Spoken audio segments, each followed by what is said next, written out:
welcome to another edition of Flames Unfiltered, hosted by myself, Brad Burud, and Kyle Lewis. We were out a week last week. I was literally out. I was not. I was literally not. I was not. But I'm 90% back physically, 100% back mentally. Lots to talk about, right, Kyle? Lots. Yeah. So while you were sick, I was concussed. Yeah, that's right. So So it was a tag team of bad things last week. Oh, it was just brutal. I think I told you what happened. Yep. So I dropped my truck. Tell the listeners I dropped my truck off to get winter tires put on last week, and when I stepped out of the truck, it was the one day last week where it was really icy. So my feet hit the pavement as I stood of the truck, and they both went up from underneath me, and I smacked my head off the running board on the side of the truck as I went down. Popped my head like a cork. One of my coworkers saw it happen. I was out for, I don't know, probably 10 seconds or so from what I was told, but it was what's that? I did that same thing in my garage. My garage floor was wet. Jumped out with a pair of sandals on that day and bit it like you did. Hit my head. I think my son was home and he was like, "Oh my God," But I managed to get up. But yeah, it's not a good feeling, is it? No, I mean, I was sick that night, so I knew I was concussed for sure. But I mean, it's my second concussion, my first one in probably 15 years, I would say. It wasn't too bad. The symptoms subsided pretty quickly, but it was not a pleasant experience. I mean, it was the last month has not been particularly kind, whether talking about Flames hockey or other things in life. But anyway. This week, speaking of Flames hockey, which is why we're here. Do we want to win? Or we weren't to that point, were we?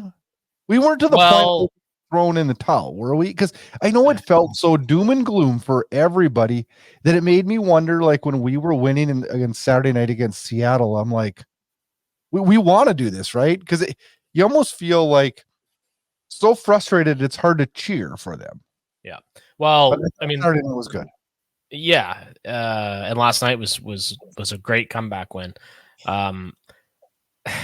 It's a tough question because the losing streak went out just a hair longer than it ideally. I mean, of course, you never want to have a losing streak, but it was nothing. Yeah, it's just having such a crappy start and then eking out a few wins while there's still some major concerns like Huberdeau's play, for example. I don't think it's the point where we want to lose, and I think we're starting to find our game a little bit.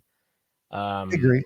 And I don't want to lose. I'm just starting to think, the only thing that was a positive about it, and no Flames fans, I want to win, and I still think we're in the hopes of a playoffs.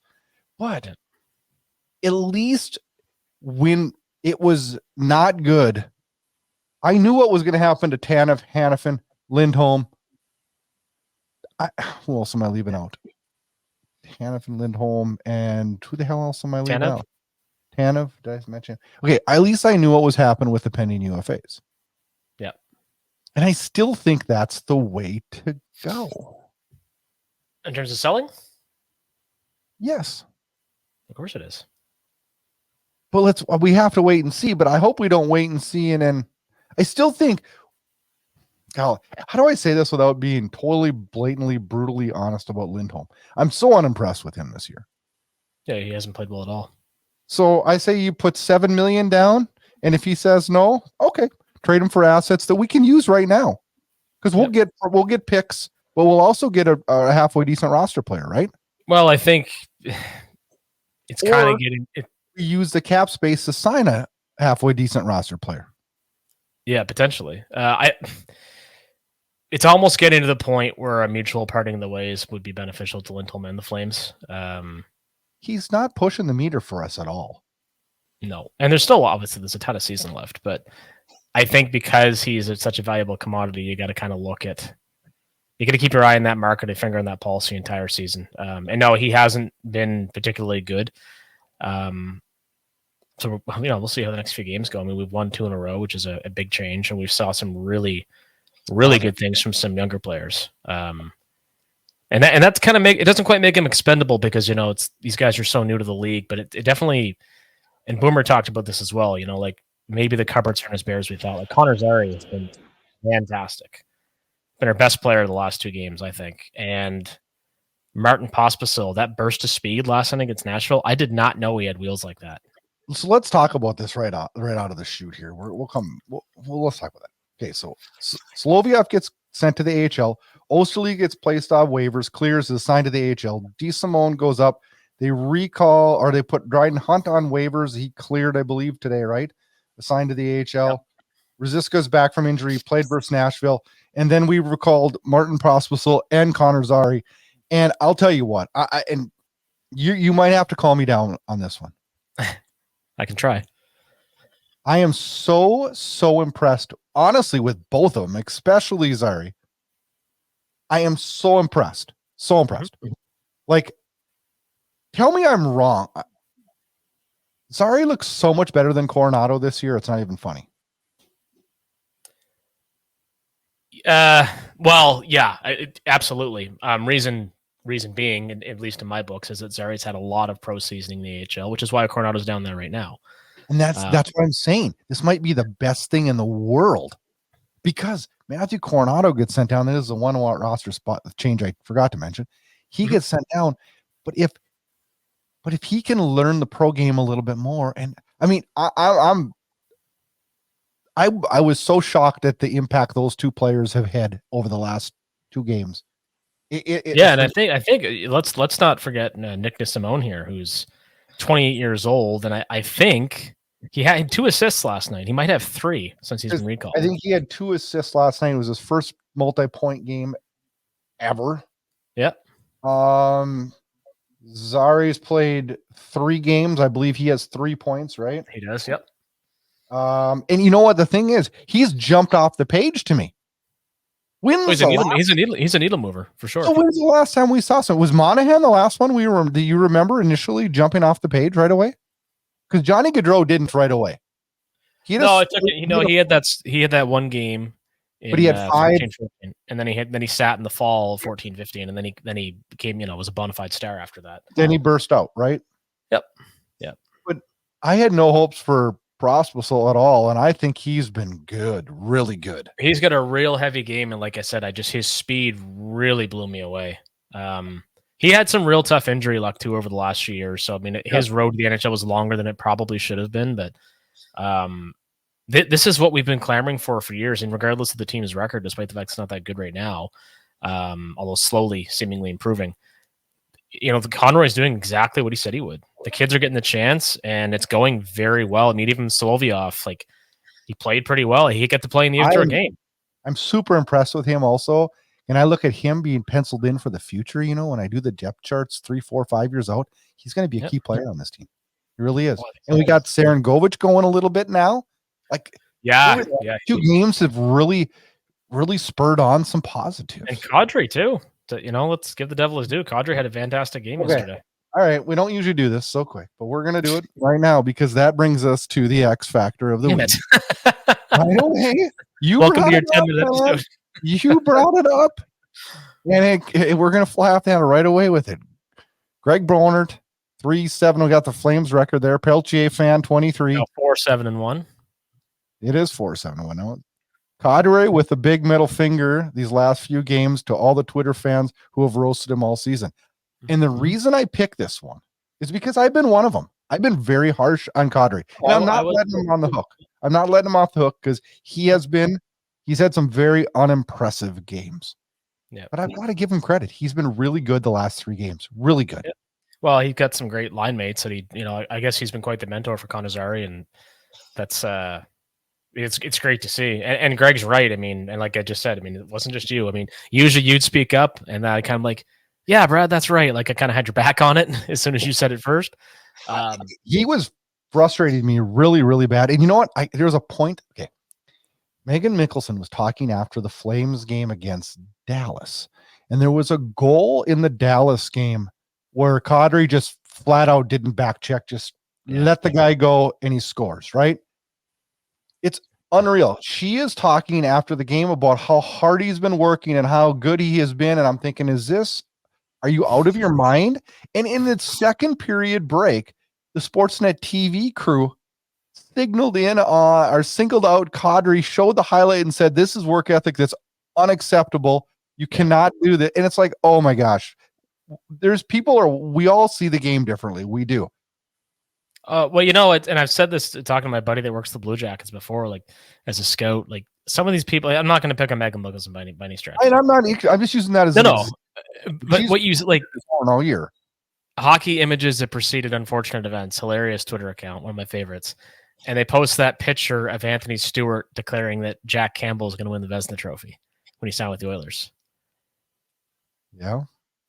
And now Jack Campbell is going to the Bakersfield Condors while Moncton, New Brunswick native Calvin Pickard is getting his 8th or 9th kick at the can of the NHL to replace him. Like all this to say that there's certain guys like Kevin Bieksa, who I thought would be a dummy, who's a fantastic analyst. He is very good.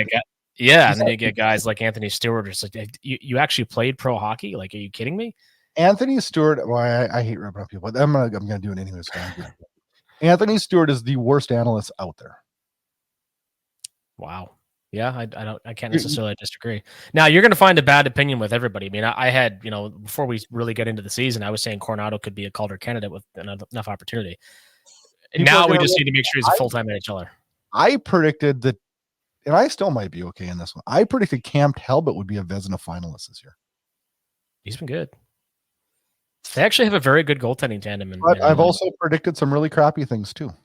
And that's the point. You're not going to pick on Anthony Stewart too much either, because we all have. No, we all do it. We all do it. But I'm just saying, like, how can we all watch a game and some people judge the work ethic different than others judge it?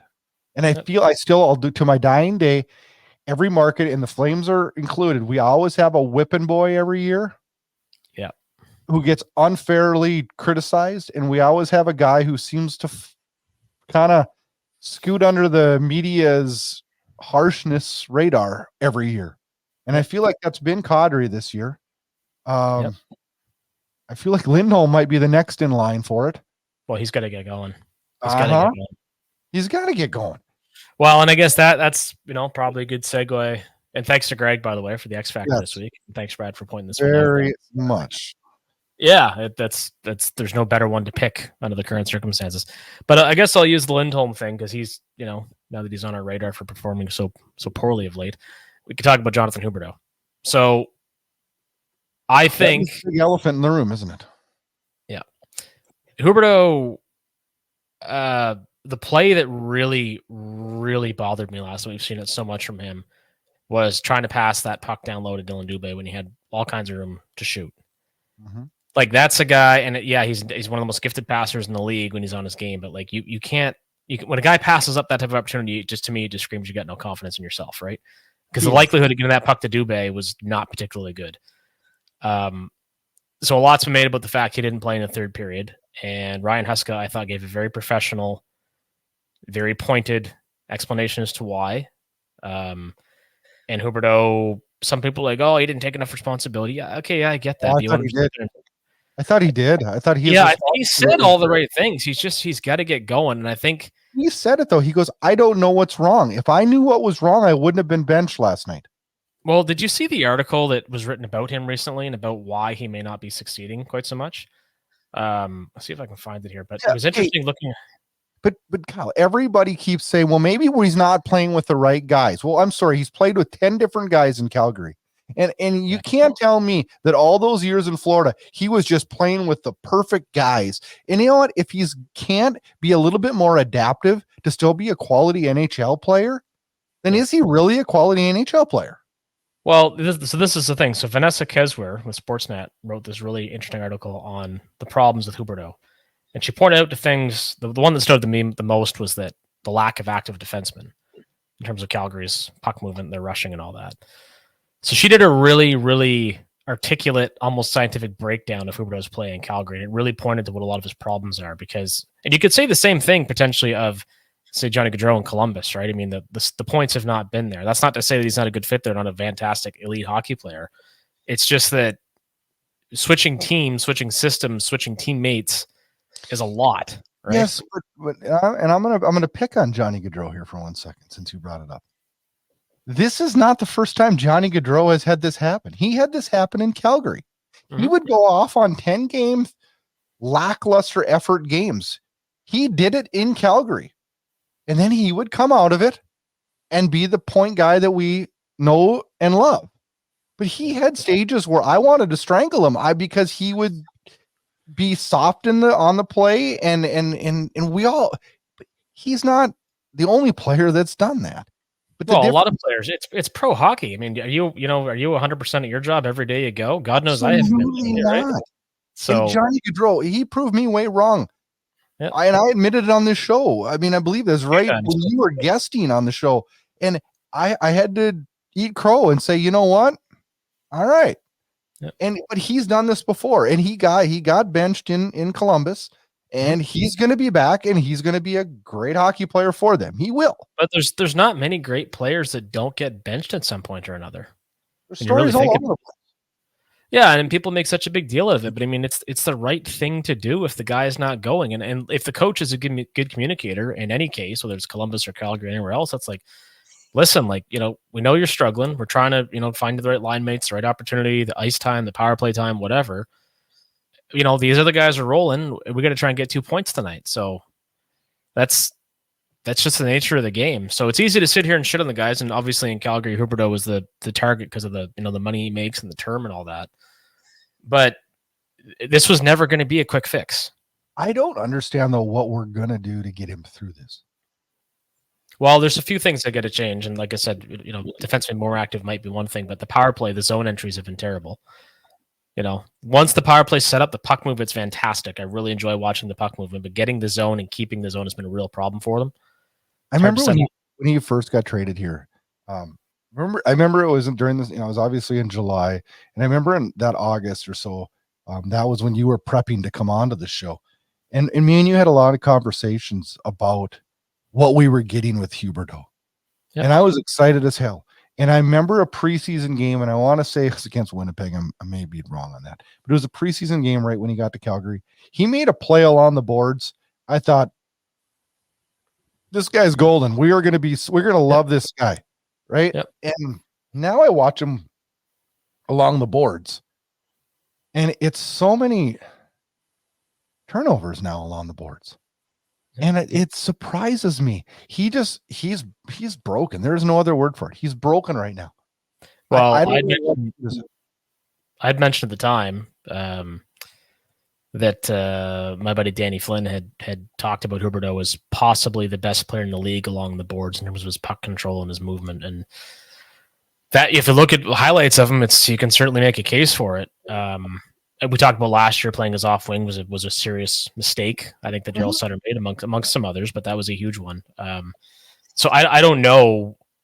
God, we all wish we knew what it was going to take to get him going, but I still feel like he's not that far off for some reason. And I just feel like maybe it was last night that was a turning point. Maybe it's a couple games from now, but there's going to be a game where he's going to rack up 3 or 4 assists, and 2 of them are going to be beautiful, right? But he's got to find his confidence. And I mean, the next step, unfortunately, would be a healthy scratch, which is pretty hard to believe for a guy making that kind of money. But or is the next step to play the hell out of him? Well, could be hard. Well, could be hard to do when he's struggling. But I mean, and you don't want to break up something that's working. But putting him with a guy like Connor Zary might be what he needs. I don't want to mess these lines right now. I can't even believe I'm saying that. I'm sitting here looking with 2 rookies saying I can't mess these lines up. Well, somebody mentioned a good idea might be to throw Coleman with Huberdeau, because Coleman's always been in a shutdown role. But do you want to break up freaking Pospisal, Backlund, and Coleman right now? They look great. Yeah, Backlund looks great with most guys, though, so I'm not too worried about him. No, I don't know. There's some things they got to think about, and they got to try to snap him out of this. And if I was coaching Friday night, I'd have Lindholm, Huberdeau, Mangialpane. Mm-hmm. And I'd run the Zary, Kadri, Sarangovich because it's working. I'd run the Coleman, Backlund, Pospisal because it's working. And I hate having Rosiska on. You know what I maybe would do? And boy, maybe this is way the hell out there. So why don't you put Lindholm, Rosiska, and Huberdeau together? Yep. Yeah, Rosiska's not an ideal 4th line center, obviously. So. No, I'd rather see him try that and have Dubé center the 4th line. Yeah, and with all due respect to the player I'm about to mention in Dryden Hunt, I'm glad that he was assigned to the Wranglers. Because there was some things going on with him, and obviously because his work ethic was really good. But I mean, him being on the power play at all was just a terrible coaching. Okay, another thing that drove me crazy. That was a dumb coaching decision. And another thing that wasn't working was I thought we had Jeff Ward behind the bench a few times because the blender came out really, really fast. And that was definitely an issue. And I mean, you hear players talk about it and complain about it as they should, but it's like, how the hell are you going to develop chemistry when you're constantly being moved around, right? You can't. You can't get a flow going. How are you supposed to gel when you get 3 shifts to do it? Yeah, that didn't make any sense at all. I don't know. Thankfully, it started to settle, and I'm also becoming more confident now. My prediction that Sharangovich was going to be a 50-point player, I'm really starting to see that as a distinct possibility. I'm not ready to say that yet. I like what I've seen the last couple games. I've said it. I'm going to stand by it. I mean, I might eat crow on that, but it's a good player. He's got a powerful shot. I just don't think he knows where the hell it's going. Yeah, it'll come hopefully. I'm not sure. Mangialpane. It's a 1-game suspension. Let's talk about this. Can I sigh any harder into the microphone? That was unequivocally the dumbest play by a Flames player in terms of recklessness that I've seen in a very long time. Now I'm flashing back to Dennis Weidman decking the ref, but I do think he was concussed and wasn't really in his right mind. But that was so worse. What's that? The Anderson hit was worse to me. Really? Yep. Mangialpane should have got multiple games for that. I thought Mangialpane was going to get 2 games. I thought 2 games. And I think why he got 1 is this. If you slow that down and you look at where that initial point of contact was, it was midway on his shoulder pads. And it just freaking rode up. Sure. But what I don't understand is what was said or what happened to make him do that. Well, he was pissed off because the guy was laying on the puck. The puck hit him in the midsection and he just fell and held it. Yeah, even then I find that really poor justification for that violent of an infraction. It just I'm not justifying it. No, I'm not saying you are. I'm thinking, games. I would have given him 2. I don't know. The way that Mangialpane went at him, I thought he said something about his dead mother or something. Like, it was just a really outrageous response. But you know what I think it is? I think that last year, this team pointed fingers at Daryl Sutter, and the fan base pointed things at Daryl Sutter, and people wanted to hang him off the bridge. Like, that's how bad it was. Now Sutter's gone, and we suck worse.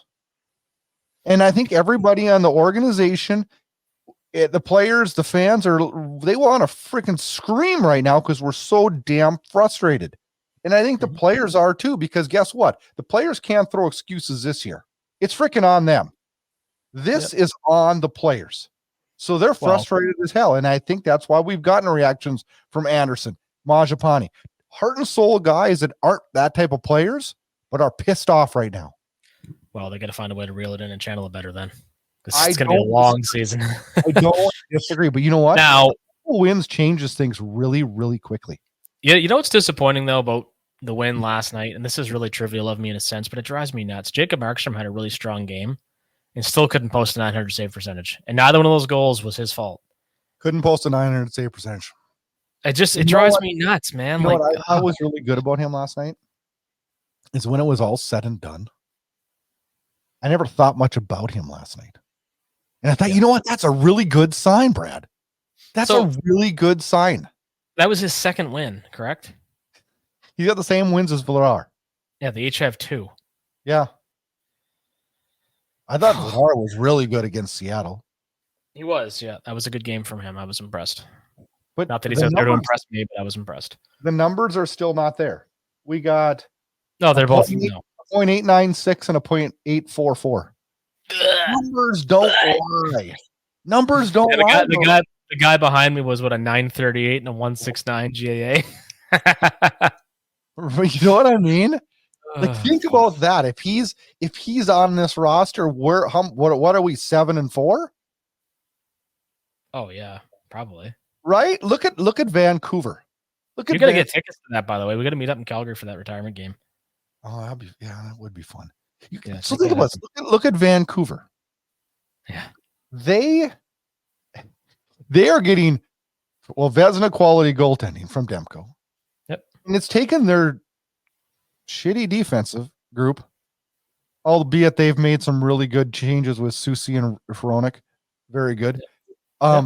But all of a sudden they look like world beaters out there because they're getting saves. Who had the Vancouver Canucks ahead of the Edmonton Oilers and the Calgary Flames? Like, you really? Didn't you? Yeah, I think I did, but not many people did. Actually, no, honestly, I don't think that I did. I have to look back. I've got it. I've got it right here. No, I don't. It doesn't. They're still so much better than anybody anticipated. I mean, for now, it's a long season, right? They're good. They're a good hockey team. And I watching them play against Edmonton. Boy, the other Monday night. Oh, yeah, that was it was such a fun game to watch. Right now, it pains me deeply to cheer for the Canucks. Can you find me a worse contract in pro hockey? You could see Huberdeau, I guess, but a worse contract than Darnell Nurse. No.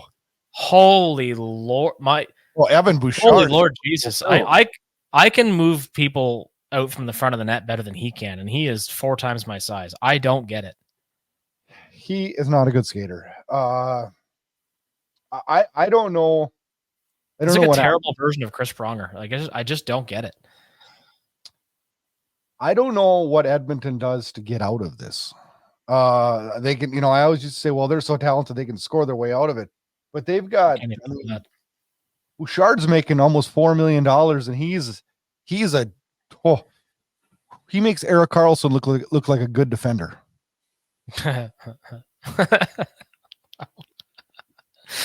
He does. Yeah. I don't know. I mean, the goaltending's been absolutely atrocious. I mean, honestly, for the Oilers, and we've heard it everywhere. It's going to be a coaching change. The goal. Oh, it is going to be. You're going to get it on Friday morning. The goaltending is bad, right?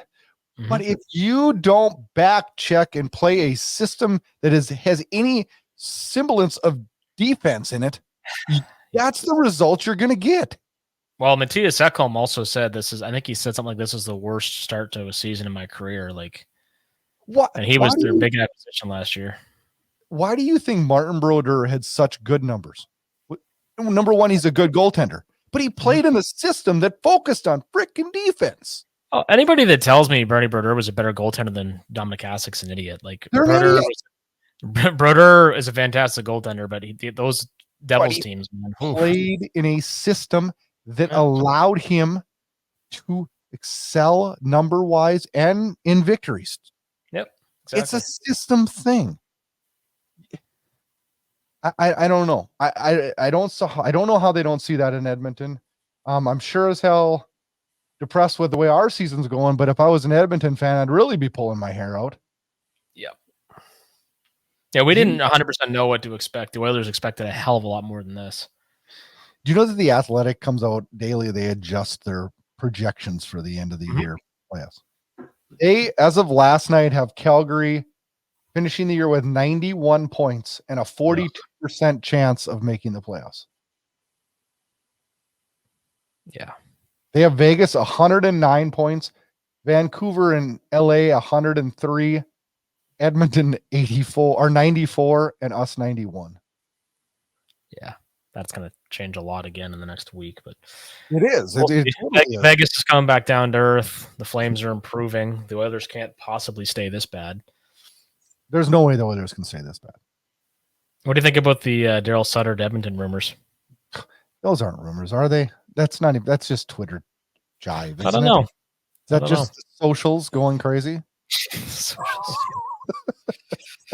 Yeah, I don't know. It's kind of funny, whatever. There's no way. You know what? I'd be pissed if he went there because I think he would help them a lot. Well, somebody's gonna start cracking the whip. Jay Woodcroft starting to remind me of when Glenn Gulletson was here, throwing the stick and throwing his hand. You want to hear something even better? This morning I was listening to, is it the Merrick Show or one? I don't remember what it was. I was driving for work. And they were saying that there's a probability that if Woodcroft gets fired, that Gulletson will get the job. And I thought, yeah, he's an assistant there. I forgot about that. Perfect. What a perfect thing. Yeah, wouldn't it be great? Oh my gosh, I thought that Speaking of coaches, just want to throw this up there real quick, but I picked up Ted Nolan's book last weekend. okay. So Ted is really good friends with my buddy Danny. They coached together for years between the Sabres and here in Moncton and Sault Ste. Marie and all over the place. So, and Ted's wife, his wife's sister is a good friend of mine from when I lived in Fredericton. She was the chief of St. Mary's First Nation. Anyway, what a fantastic read in terms of his life as an Aboriginal person growing up, getting into hockey late, making it to the NHL, getting into coaching, what went on with the Sabres when he won the Jack Adams and was out the door. Like, fascinating read. Highly recommended to anybody who's interested in any hockey books at all. I might have to get that. I always ask for a couple hockey books for Christmas from my wife and kids because they don't want us to get me. And I've got the Doug McLean book on my list. Draft day, and I'll have to add that one. So it's a great read. It's a great read. Eric Francis reported this week that last week that the Flames organization they're not exploring any contract extensions right now. Is this the right move? Absolutely. I agree.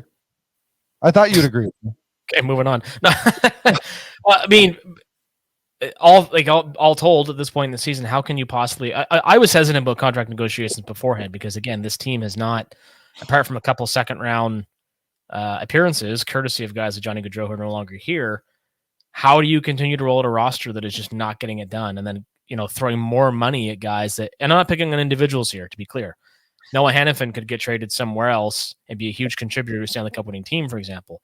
But this team as a group has not done anything. So how do you commit big money, and especially guys like Lindholm are struggling?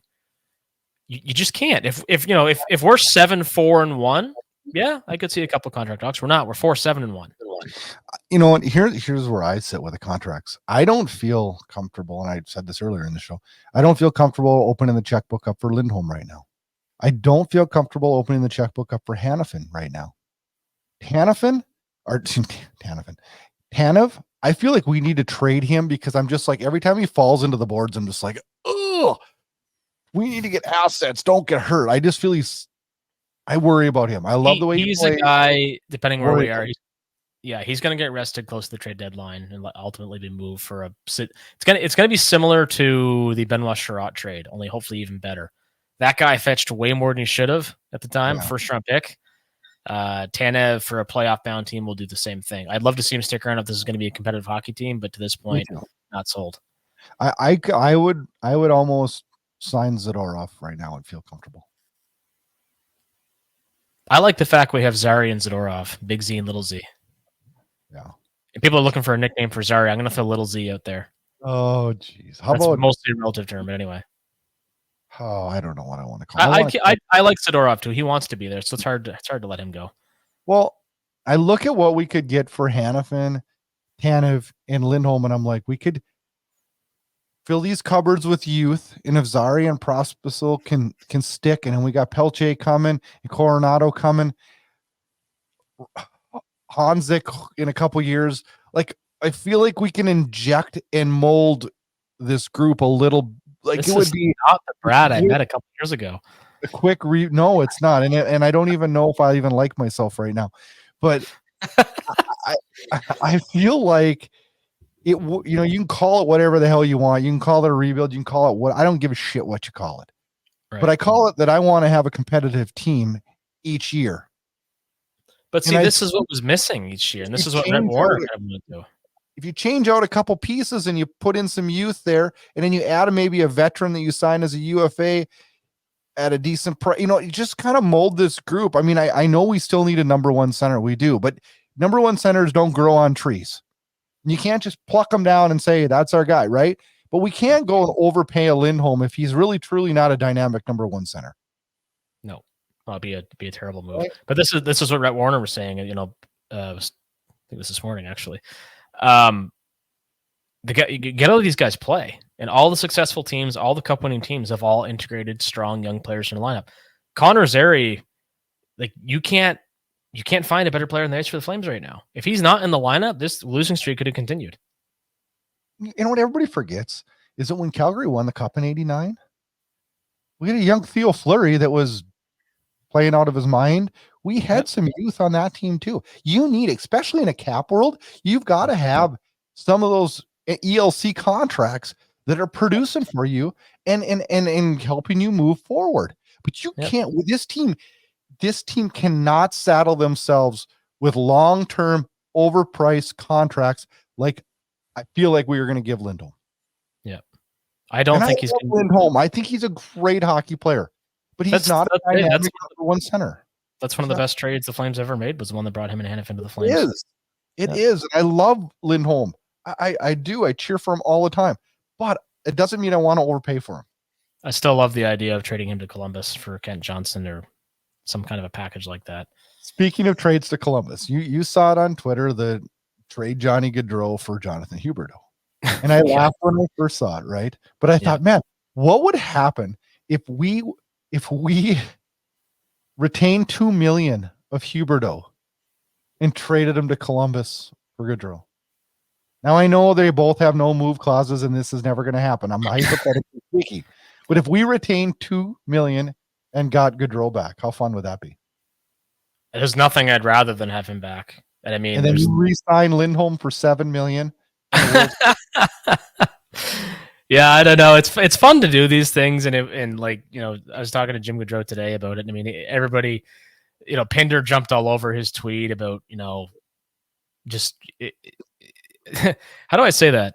The Gaudreau family, like they loved Calgary, right? Like they really, really do. And Jim especially. Jim's always been, you know, so interactive with the fan base, but also always been, you know, he's never said or done anything to put any in the family out or make it seem like he's an insider, anything of the sort. I mean, he made a couple funny comments and people jumped all over them and took it way too seriously. And it ultimately was kind of funny, but all it was, you know, it's just joking around. Somebody threw it out there as a concept that most Flames fans obviously love. We all had, like Blake Coleman said, we all had these dreams of number 13 being retired, and that would have happened if Gaudreau had stayed. And maybe someday he does come back for a final kick at the can, you know, like it's happened before, right? But hey, you never know, man. He's got how many more years left in Columbus? 6, 7? Yeah, but if things don't, I mean, you never know what everything changes, right? Everything changes. You just never know. Right now, it's not good there for him, and it's not good for Huberdeau. Let's talk. No, but I mean, at the end of the day, it's we'll throw Lindholm in and get Johnson and Gaudreau back, huh? Sure, that'd be really cool. But it's just funny to me, like these guys make the decisions for, you know, professional reasons, personal reasons, all that different stuff. And then as soon as somebody anywhere close to any of these people says anything, even if it's in jest, if it's sarcastic, if it's, oh, wouldn't that be nice, or wouldn't that be cool? People just go ape shit, and it's so funny. It was all over the internet. It's like, holy Lord, like, guys, come on, chill out. That's how Twitter is, though, right? Well, that's how the internet is, right? So it's, you know, it's easy to jump in, pile on, but it's also kind of fun. Like it's, you know, that's part of the fun of it all, I guess. You know, like I said earlier in the show, I think Gaudreau will get off of his skid and be fine. Oh yeah, but man, I mean, I know, and I've said it 100 times on this show, like, I do believe Huberdeau will be fine, but it's 90 games in, and I'm kind of worried. Yeah, as you should be, as we all should be. If we weren't worried, we wouldn't be invested, right? But the good news is the guys like Zary are stepping up. Pospisal's been playing. Like, his teammates have afforded him the opportunity to find his game. Blake Coleman, again, with that beautiful shot last night. Like, yeah. I've really underrated him offensively, I feel, because of the role he's typically cast in. And for his contract, man, he's been a great Flame. He's been a great, super underrated Flame. He just fits in and does his job, right? He just like back on that way. Fits in and does his job. Do you still find it weird to see the C on Backlund? Because I do. No. Really? Well, he's gotten some criticism, right? For not stepping up or whatever. I'm like, guys, just because they put the C on him doesn't mean he's going to go score 50 goals. Like, what are we doing, guys? This isn't Pee-wee hockey here. We aren't slapping C's on the best player. Like, Michael Backlund is a captain because, I mean, Jesus, like the whole locker room said it, like before he was named captain. It's like Adam Lowry in Winnipeg. Come on, guys. You know, they could have put the C on Kyle Connor or Mark Scheifele, but they put on Adam Lowry. I almost said Dave Lowry. I would love to have Adam Lowry. You've said that, and I agree. I would love to have him. He'd be, if I could pick 3 guys to go get, he'd be in my top 3. Wow, high praise. So now we get the Leafs on Friday and the Senators on Saturday. Actually, buddy mine, I got him tickets to that Senators Flames game. Him and his son, guys to play hockey with. 3-game Canadian road trip we got Friday, Saturday, Toronto, Ottawa, and then Tuesday we're in Montreal, right? Against Sean Monahan. No, that's not how it is it? Isn't it Toronto? It's Toronto, Ottawa for sure. Let me double check. Is it? Oh, I thought only Montreal is Tuesday. That's right. Yeah. Man, what a resurgence Monahan's had. Good for him. I'm so happy for him. Unreal. Did you see in Toronto the other day? I know we don't get a lot of hat tricks in Calgary, but did you see when Matthews got his third hat trick of the season? Somebody threw a bra on the ice. I heard that. Or so I did see that actually. Yeah, I did see that. Maybe our guys would get a whole lot more hat tricks if they do that in Calgary. You think that would work? Back in the 04 Cup run, there was a lot of that going on. Oh, worked that year, right? Yeah, no comment. Come on, Kyle. Whatever works, I'm willing to do it, man. I don't know. So, how is it going to be out in Toronto with all the media and all the talk about Huberdeau? It's going to kind of be a wild show on Friday night, isn't it? Should be. Oh, man, that'd be a great breakout game for him. In the hockey mecca, as they call it, the big smoke. Insert random stupid Toronto nickname here. It'd be a nice win, though, if Calgary could get 2 out of 3 on this trip. Yeah, the Senators are floundering a bit, too, so they're going to be – that's a little tricky because they'll be highly motivated. And the Canadians are a lot more dangerous than people realize. They've been a secret team this year.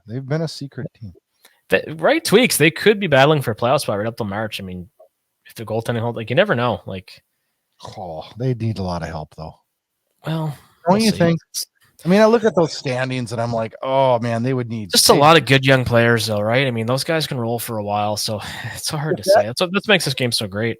If that organization plays their cards the right way, they're going to be pretty good here in 4 or 5 years. Absolutely. 4 or 5 years.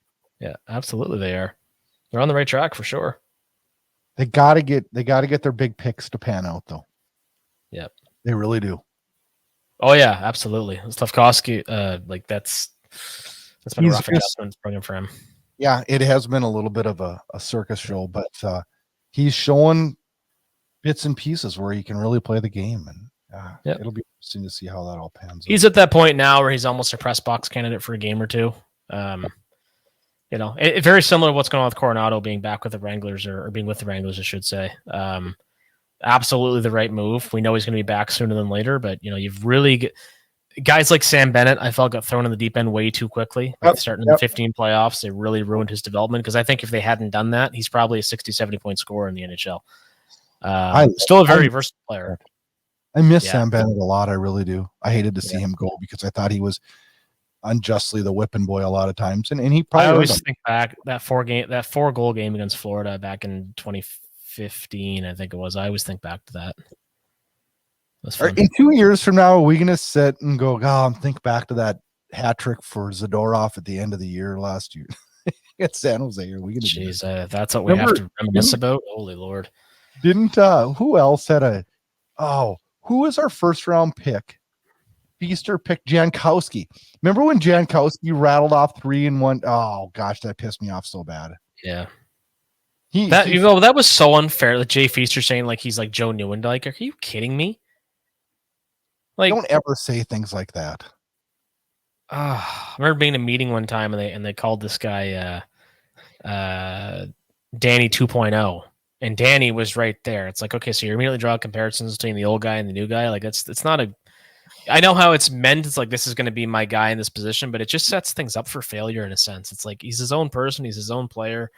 Like I don't know. Those are bad comparisons. Man, Feaster said a lot of stupid shit when he was GM.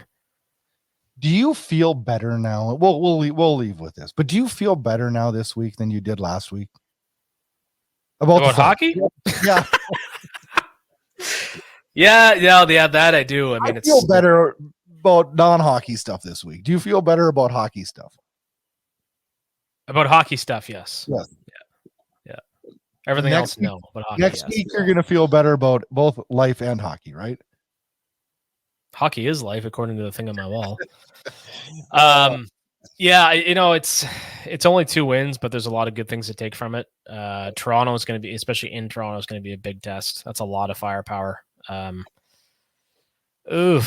Anyway, we got a goalie at .894. We should be fine.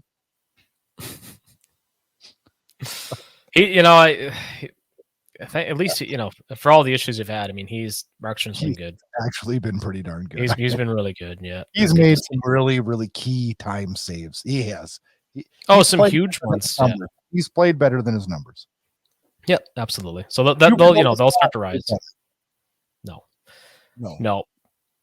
And I think actually they asked Ryan Huska. They said, they asked if he was going to be scratched. He's absolutely not. Okay, well, that's silly. Yeah. All right, Flames fans. That's all we got for you. Canadian road trip this week. I like this road trip. This is a fun road trip. I should be on this road trip. I don't know why I didn't go. Probably because this team was so bad. Yeah, maybe that's right. I think things are moving in the right direction. You know what else we got this week? So we got some hope from our prospects. Boys like we're not used to that anymore. We are now. Have a good week. Enjoy the Canadian road trip. We get 2 out of 3. Looking real good when they get back to the calendar.